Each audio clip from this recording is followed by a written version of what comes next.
Prezados alunos, estamos novamente aí, a nossa videoaula. Estamos avançando aí na 7ª semana, desde que eu assumi, né, essa disciplina com vocês, segundo bimestre, basicamente.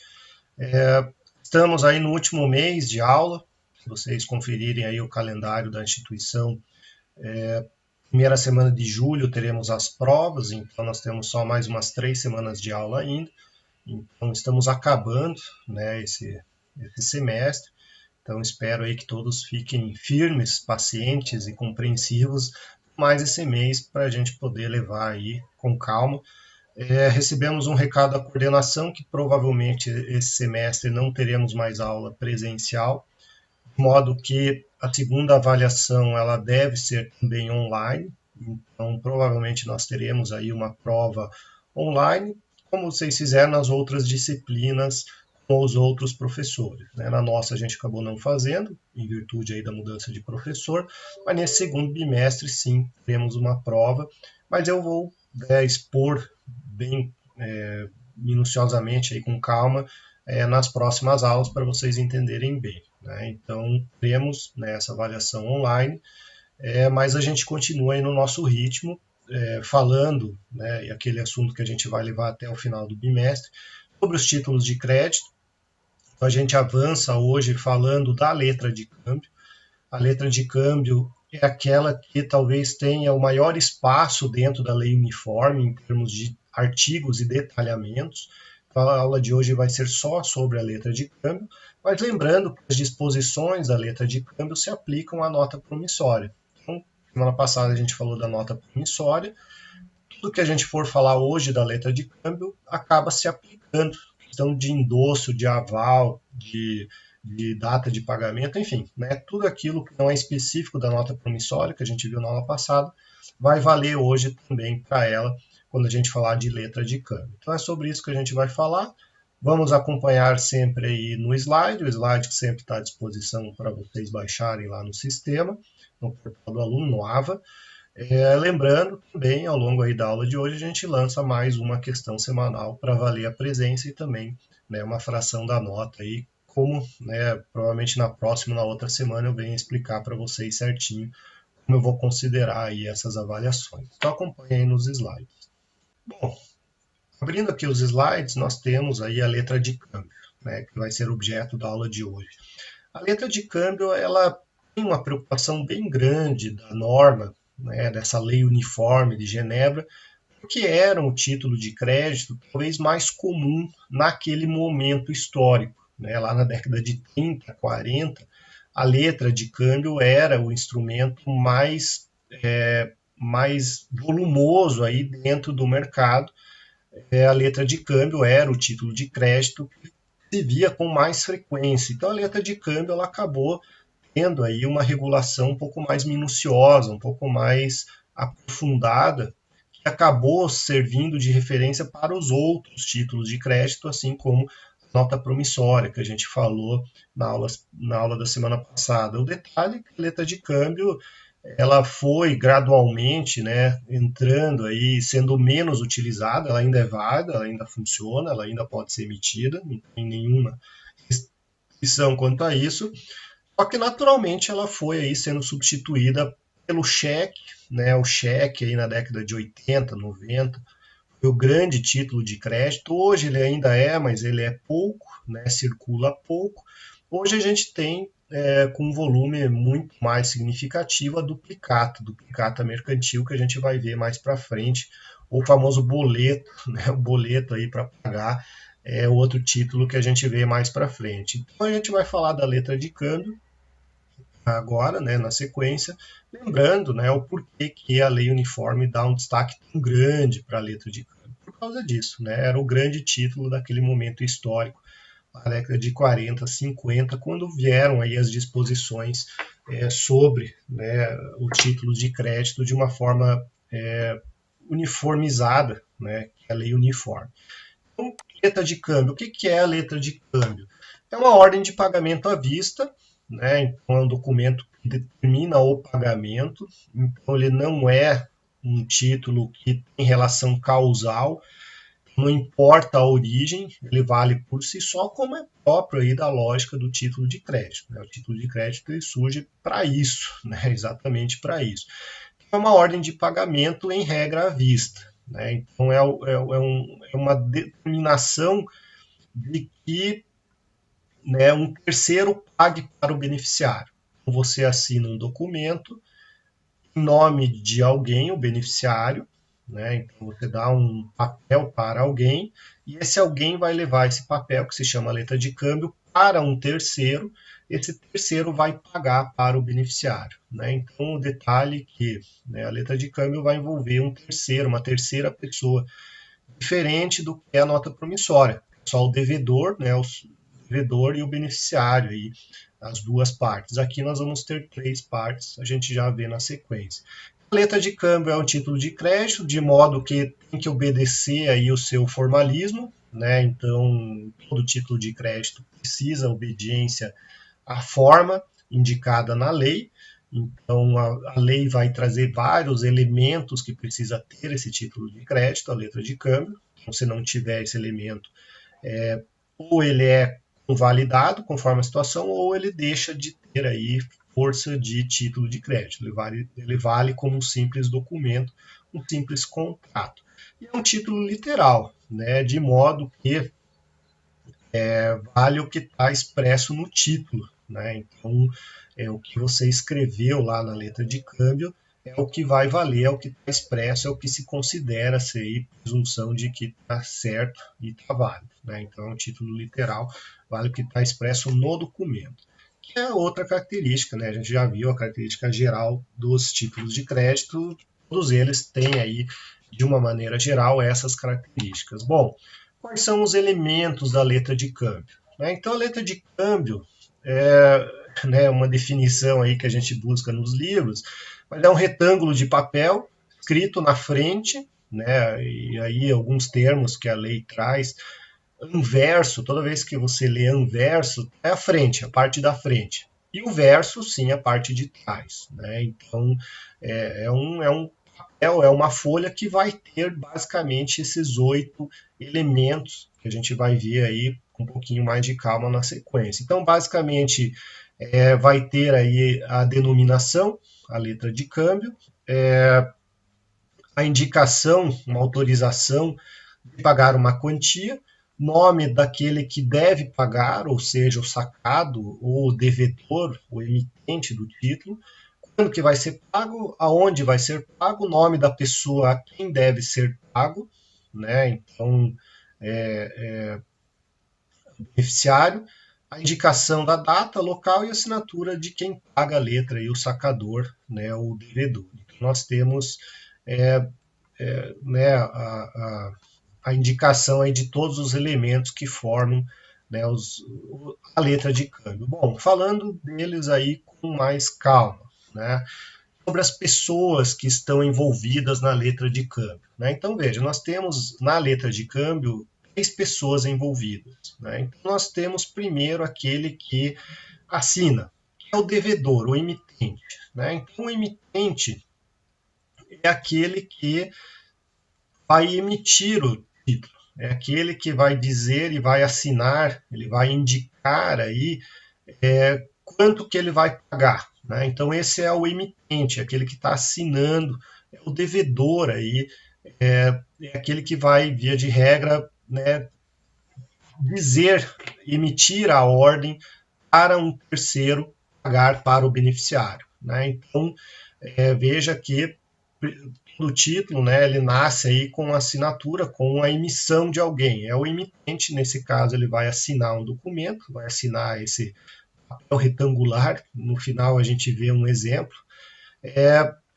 Esse emitente, né, ele vai encaminhar esse documento ou ao beneficiário direto ou ao sacado, né? Esse sacado é um terceiro que recebe a ordem desse sacador. Vamos imaginar a figura do cheque, né? Vamos imaginar que seria o banco. Então, o sacado, né, ou esse banco é a instituição que vai pagar aquele valor assinado pelo emitente, pelo sacador, a um beneficiário, né, ou tomador daquela letra de câmbio. Né? Então, nós temos o sacador, quem assina, esse sacador vai enviar ou entregar esse título ao beneficiário, que é o tomador, para ir até uma instituição e sacar esse valor. Então, é o sacado. O sacado é que, como a letra de câmbio ela não é específica de instituição financeira, você pode imaginar aí numa cooperativa, né? Você pode imaginar aí em alguma instituição que tem algum crédito desse emitente. Esse emitente autoriza que o beneficiário vai até lá e saque, né, um determinado valor. Então, nós temos o sacador, aquele que assina, a instituição que vai pagar, que é o sacado, e aquele que vai receber é o tomador, né, o beneficiário aí do valor. Nós temos aí as três pessoas envolvidas, o que difere sensivelmente da nota promissória, em que nós só temos o sacador e o tomador, né? Nós não temos essa figura do meio aí, esse meio campo, que é um terceiro que vai entregar o dinheiro, né? Então nós temos aí essa figura, né? Um terceiro que, obviamente, vai ter um vínculo aí com o sacador, no sentido de que vai ter um crédito, né, vai ter uma conta, vai ter algum bem que possa ser transferido ao beneficiário. Então, são as três figuras aí da letra de câmbio. Avançando além das pessoas, né, nós temos aí a questão da denominação. Né? Então, a letra de câmbio precisa ter aí a indicação do título, né, o nome, letra de câmbio, o mandato puro, que é a simples ordem de pagar uma quantia, uma ordem de pagamento, né, então é dizer que vai ser pago tantos reais. Seguindo, temos a questão do vencimento, né, o vencimento é o dia ou termo aí indicado para o pagamento. Esse pagamento ele pode ser segregado aí de várias formas, conforme autoriza lá a lei uniforme. Então, ele pode ser à vista, ou seja, paga na data da apresentação, paga de forma imediata. Então, é aquela lógica, você coloca a data, né, do momento da emissão, na data da assinatura, ou quando você deixa em branco, você não diz quando deve ser pago. Isso significa que ele é vencimento à vista.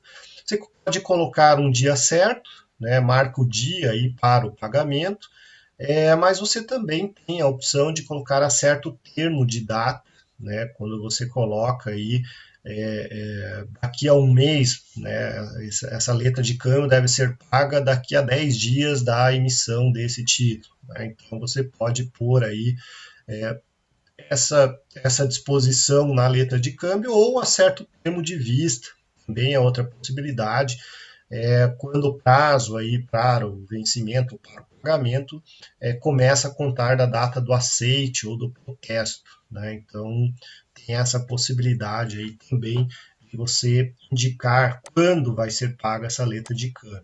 Além disso, o lugar do pagamento, o devedor tem que saber aonde pagará, né? Então, o local do pagamento, a data e o local do saque, né? Então, a indicação onde o beneficiário vai pegar, o nome do sacado, né? Que é obrigado aí a trazer o CPF ou o CNPJ, né? Então, o nome contra quem o sacador dirige a ordem de pagamento, ou seja, o nome do sacado.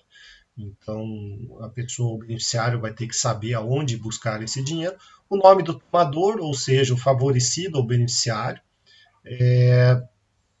Um título é uma ordem de pagamento, então não é um título ao portador, então você tem que nominar a pessoa, né, diferente aí do cheque, que é uma outra grande diferença com o cheque, você tem que dizer o nome do tomador ou beneficiário, né, não é um título em branco aí, não é um título ao portador, é uma ordem indicada aí, um título à ordem. Então, você precisa dizer quem é o beneficiário. Óbvio que ele vai poder transferir isso aí por meio do endosso, que a gente vê mais na frente. E aí a assinatura do sacador, né? A assinatura aí do devedor, a pessoa que vai emitindo título. Então, nós temos os elementos da letra de câmbio, e aqui nesse slide eu trouxe um exemplo de uma letra de câmbio, né? Então, vejam, esse documento letra de câmbio, ele não é tão comum hoje em dia, né? Vejam que esse documento ele é próprio e criado numa ideia mais antiga, de quando não haviam os cheques e também não haviam as duplicatas aí, mercantis elaboradas por sistemas virtuais de computador, né? Então a gente vai ver mais para frente as duplicatas. Aqui é o que antecedia, né? Então na década de 50, 60, 70 é o que existia aí em termos de título de crédito. Então vejam, nós temos aí a expressão letra de câmbio, nós temos o aceite, né? Nós temos aí a recebendo, né? A pessoa que está recebendo, e aí todos os elementos, né? Que a gente precisa. Então a indicação de quanto vai pagar, o nome do devedor, né? O sacado, o nome, a assinatura do sacador, enfim, todos a indicação de quem é o beneficiário, né, o tomador. Vejam que aqui a gente tem um exemplo, né, um exemplo ilustrativo, né, de como é a cara de uma letra de câmbio, né, como é esse título de crédito, que ainda é válido, ainda pode ser emitido aí sem problema algum, né, a letra de câmbio. Se você não tiver, por exemplo, um cheque, você pode fazer negócio com uma letra de câmbio. O problema você vai ser achar um comércio que aceite, né, uma letra de câmbio. Então é um instrumento que tem um uso um pouco restrito, né, nos dias de hoje, mas ele é aceito sem problema nenhum. Bom, qual é o grande detalhe da letra de câmbio? Né, a lei uniforme vai trazer aí várias disposições que se aplicam, né, às declarações nos títulos. Quais são essas declarações? Né? As pessoas, né, esses títulos cambiários, eles aceitam algumas manifestações em cima do título, depois dele ser emitido. Né? Então vejam que algumas disposições expressas aí permitem, né, a indicação. Vamos pegar o exemplo aí do endosso. Né? O título já está em circulação, a pessoa acrescenta uma informação e essa informação um efeito aí bastante importante dentro dos títulos de crédito, em especial letra de câmbio e nota promissória. Então, essas declarações, né, e nós temos basicamente quatro, né, o saque, o aceite, o endosso e o aval. O saque, basicamente, é o ato de criação do título, né, a declaração feita por uma pessoa de modo que cria a letra de câmbio. Então, o saque é emitir a letra de câmbio. Né? Elabora-se o título e assina aquele documento. Né? Então, esse ato de emitir a letra de câmbio recebe o nome técnico de saque. O aceite. Né? O aceite é a declaração pelo qual o sacado, ou seja, a pessoa endereçada o título, concorda em pagar aquele documento. Né? Então, vejam, o aceite, quem emitiu o título, que é o sacador, ele vai dar um título de crédito a um tomador, que é o beneficiário. Esse beneficiário vai levar até um terceiro, que é o sacado, para pagar. Né? Então, esse terceiro vai pagar aquela ordem com autorização do sacador. Quando esse sacado recebe esse documento, né, então ele vai dar o aceite aí, ele vai dar um ok, ele vai assinar aquele documento dizendo que ele recebeu. Né? Então veja que existe aí, né, a figura do aceite, em que ele concorda em pagar aquele valor àquela pessoa indicada pelo emitente, né, pelo sacador. Então nós temos essa figura do aceite, né, que é esse terceiro que vai pagar efetivamente, que vai transferir o dinheiro para o tomador. O aceite vem dessa figura, né, aí do sacado, dando, né, concorda com a ordem de pagamento que lhe foi dirigida. Né? Então, nós temos o saque, o aceite, ok, mas de uma forma mais importante nós temos o endosso. Né? O endosso é aquela possibilidade da transferência do título. Então vejam, a gente acabou de ver dos elementos lá da letra de câmbio, que uma das indicações expressas é a posição por escrito, óbvio, né, todo título de crédito tem que ser escrito, do nome do tomador ou do beneficiário. Ok, né? Então, esse beneficiário é aquela pessoa que vai receber. Só que esse beneficiário ele pode transferir esse título para uma terceira pessoa, né? Que é próprio da ideia do título de crédito, a sua possibilidade de circulação. E como é que ele faz essa transferência? A transferência se dá por meio do endosso. Né? Então, o endosso é aquele que transfere, né? Ele endossa, o endossante, o endossador, para um terceiro. Esse terceiro é o endossatário, aquele que recebeu um título de crédito aí endossado. Então, nós temos a possibilidade do tomador passar para um terceiro esse título de crédito. O endosso não é uma cessão de direitos creditórios, porque o endosso é uma declaração unilateral, né, independe da aceitação da outra parte, e se coloca aí na mesma, né, em cima do título. Né, nós já vamos ver aí o em preto ou em branco, o endosso em preto e em branco, mas ele é unilateral, né, confere direitos aí autônomos, enquanto que a cessão de direitos creditórios ele é próprio lá dos direitos contratuais, acaba sendo algo bilateral. Né? Então, o endosso não é uma cessão de direitos creditórios, são institutos diferentes aí.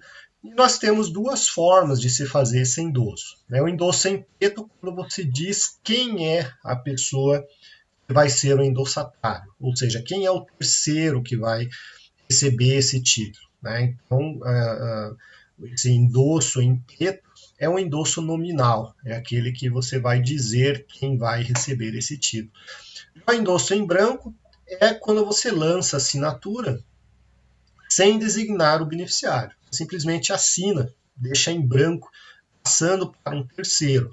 Porque esse endosso em branco ele tem que ser descrito atrás da letra de câmbio ou fazer uma folha anexa. Né? Você vai ter que vincular aquele título de crédito a um terceiro. Então, esse endosso em branco é realizado aí atrás do título, né? Você simplesmente assina atrás do título e você está passando, você está deixando ele ao portador, né? Aquele que vai estar com aquele título, ele acaba recebendo e em razão do endosso do tomador, ele acaba tendo aí a possibilidade de ir até o sacado e receber aquele título, né, aquele valor. Então nós temos aí o endosso. Além do endosso, é possível pôr, né, indicar num título de crédito o aval. Né? Então o aval, qual é a ideia do aval? É dar uma garantia. O endosso é só transferir o título. Né? A ideia do endosso é o quê? Eu assino aqui e passo para um terceiro. Já o aval consiste em um terceiro dar garantia, uma garantia pessoal, de que aquele valor vai ser pago. Né? Então vejam que ser avalista significa garantir o pagamento. Dar o endosso significa só fazer circular aquele título. Então são dois institutos bem diferentes, né? E não tem relação um com o outro. Enquanto o endosso é no sentido de transferência, né, do título para um terceiro, o aval é você dar a garantia, um terceiro dando a garantia àquele título. Né? Então você assina e você coloca expresso de que você está avalizando. Né? Este título, essa letra de câmbio é garantida por, né, dado aval por, aí você se identifica e expressa. Então o pagamento daquela letra de câmbio pode ser dado aí, pode ser garantida por um aval. Esse aval não é uma garantia real, porque você não vincula nenhum bem imóvel, simplesmente você está garantindo o pagamento, você não vai estar garantindo a novação por outro bem ou por alguma outra coisa. Também não é fiança, né? Aí é um outro ponto que muita gente confunde aval com fiança. Fiança é uma garantia que se dá lá no direito civil e serve, né, a fiança como um contrato acessório. Né? Então, a fiança é alguém, né, vamos colocar assim, a pessoa física do sócio, né, vai garantir um determinado contrato. Então, ele é o fiador. Se a pessoa não cumprir aquele pagamento contratual, o fiador ele pode ser cobrado. Então, a figura do fiador e da fiança vem como uma garantia lá nos contratos, né, lá no Código Civil. O aval é a garantia dado no título de crédito. Né? Então, são institutos aí que surgiram e se aplicam em situações diferentes, muito embora, né, muito comum as pessoas confundirem e falar fiança aval como se fosse a mesma coisa. Lá nos contratos bilaterais, se garante o contrato por meio, né, da fiança. O aval é a garantia do pagamento do título de crédito. Né? Então vejam que os dois têm a mesma função, né? Os dois têm a ideia de garantir, mas o aval tecnicamente vale só para o título de crédito. A fiança é lá para o contrato. Então não é fiança. No título de crédito você não dá fiança, você presta o aval. O aval é uma simples assinatura, né, na face anterior da letra, e esse aval deve indicar a pessoa por quem se dá. Né? Então vejam que você tem que dizer que está avalizando a pessoa do sacador tal e tal. Né? Então, o título letra de câmbio ele pode circular por vários endossos. Você tem que dizer, quando você presta o aval, qual dessas pessoas que foram endossantes que você está garantindo. Se você não indicar quem você está garantido, você está dando aval pelo sacador, que é o originário, né? Aquele que primeiro emite o título, ou seja, aquele que faz o saque da letra de câmbio. Né? Então nós temos aí essa ideia do aval. O aval é responsável pessoalmente aí pelos bens, pelo pagamento daquela letra de câmbio. Né? Uma vez pago, se o avalista pagar a letra, ele fica subrogado aí aos direitos do devedor originário. Né? Então, se subroga-se nos direitos, aí ele pode, né, executar por outros meios, né? Ele pode entrar com uma ação para cobrar aí do devedor que não pagou. Né? Então, nós temos a figura do avalista, né, que acabou pagando aquela letra de câmbio, aquele título de crédito, e aí surge o direito dele de exercer por subrogação, ou seja, de cobrar aquele sacador que não pagou a letra de câmbio. Vamos fazer aí a nossa pausa para lançar a pergunta semanal. Né? A pergunta semanal, vocês já sabem, já estão acostumados, tem que ser enviado de maneira individual para o meu e-mail. Meu e-mail aparece aí na tela. Lembrando que o envio dessa questão respondida de forma individual para o meu e-mail tem que ser realizado até o dia da aula da semana subsequente em que a gente está lançando esse vídeo. Então, nós estamos lançando esse vídeo na primeira semana de junho, de modo que, né, o prazo para vocês me enviarem essa questão respondida é o dia da aula da semana subsequente. Semana subsequente, dia da aula é sempre quarta-feira. Quarta-feira é dia 10 de junho. Então, 10 de junho é o prazo para vocês me responderem essa questão que eu já vou lançar. Né? Então, fiquem atentos. No envio dessa questão respondida, 3 faltas, né, lançadas lá no sistema, que, aliás, eu tento manter sempre bem atualizado. Né? O sistema está sempre alimentado semanalmente com as faltas aí. A pergunta é a seguinte: a gente acabou de ver a figura aí do avalista, o avalista que está garantindo o pagamento daquela letra de câmbio, daquele título de crédito, no caso aí do sacador. Então, o avalista está garantindo o pagamento do título pelo sacador. Frente ao beneficiário, frente ao tomador, aí, aquele que vai receber o dinheiro, qual é a relação que existe entre o avalista e o sacador? Aquele que é o tomador do título, aquele que vai resgatar o valor, aquele que vai pegar o dinheiro, ele tem uma relação, o avalista e o sacador possuem perante esse tomador, ele possui uma relação de solidariedade, ou primeiro o tomador tem que ir atrás do sacador para depois poder cobrar o avalista. Então, a minha pergunta é se existe a figura da ordem, né? A figura aí de o avalista ser só subsidiariamente responsável pelo título. Né? Então, subsidiariamente significa que ele vai primeiro atrás do sacador, se o sacador não pagar, ele vai atrás do tomador, do avalista, desculpe. Ou se é solidário, no sentido de que o tomador, o beneficiário, pode cobrar ao mesmo tempo, né, do sacador ou do avalista aquele valor que foi prometido no título de crédito. Então, essa é a minha pergunta para vocês responderem aí até dia 10 de junho. Voltamos aqui aos slides, trazendo agora, para a gente finalizar os últimos 3 slides, trazendo algumas peculiaridades aí próprias da letra de câmbio, que, óbvio, se aplicam também para a nota promissória. Então, a gente viu até antes da pergunta as declarações possíveis aí nos títulos, né? O saque, o aceite, o endosso e, por último, o aval, que foi objeto da pergunta de vocês. Agora, para a gente encerrar a aula de hoje, a gente vê esses últimos 3 slides, trazendo alguns conceitos específicos aí dos títulos de crédito. Primeiro, a possibilidade de você tirar cópia da letra de câmbio. Vejam, a gente tem como regra geral o princípio da cartularidade, vale o que está na cártula. Essa cártula, uma cópia da cártula, não traduz e não faz, né, superar aí a existência da cártula original, do título em si.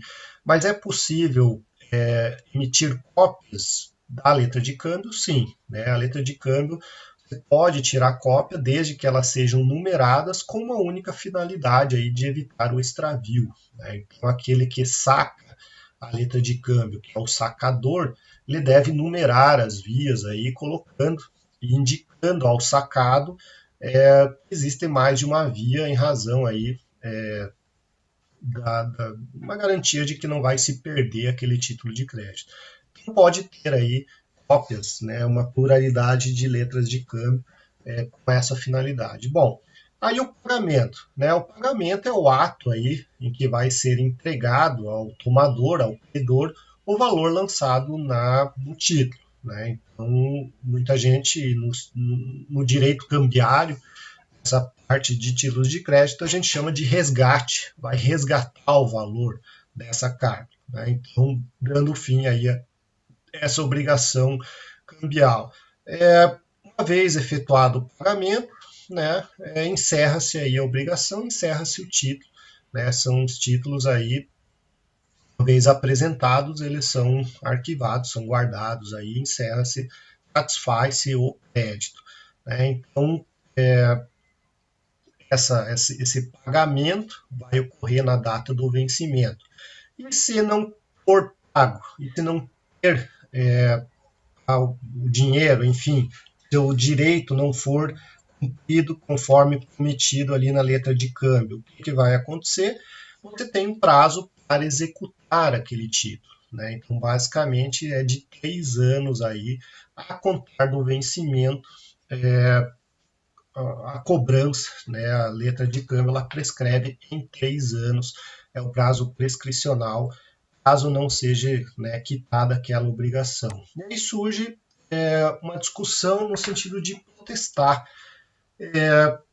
Esses títulos de crédito, você precisa colocar em mora aquela obrigação não paga. Né? Então, vejam, como é que você coloca em mora o devedor? Você realiza o protesto. Né? Então, você vai lá e manifesta formalmente de que aquela obrigação não foi cumprida. Né? Então, você cria, né, você realiza esse ato chamado de protesto, no sentido de que você está se manifestando contrário aí a alguma situação não realizada ou prometida.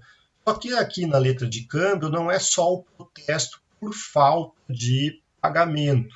Por falta de pagamento é uma das hipóteses que surge aí de protesto, só que não é a única. Né? Então, basicamente, existem várias aí, a gente vai ver agora na sequência, existem várias possibilidades de protesto. Né? Então, a primeira delas, né, e seguindo aí no slide, é sim a por falta de pagamento. Né? Então, a recusa do sacado de pagar, ou seja, ele não dá o aceite, ou a falta de pagamento, né, é a mais comum, é a mais importante, mas é só uma das hipóteses aí passíveis de protesto daquela letra de câmbio, né? Outras hipóteses aí em que você pode protestar. Quando você verifica a falência do aceitante, se houver recusa total ou parcial do aceite, no caso de falência do sacado, no caso de falência do sacador, temos também a possibilidade de protesto. Também, ali o terceiro, é a recusa da restituição do título.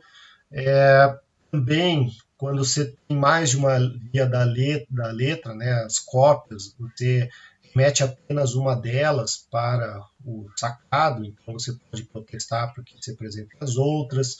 Enfim, né, vejam que a gente tem aí um rol bem amplo de possibilidades de protesto. O protesto, sim, por falta de pagamento é aquele mais comum, é aquele que vai colocar em mora e vai formalmente indicar a sua insatisfação e sua pretensão de receber aquele valor, mas não é só para isso, né? Vejam que a lei permite aí algumas outras hipóteses específicas bastante pontuais aí conforme a situação do título de crédito. Então, o protesto é mais um instituto próprio aí do direito cambiário.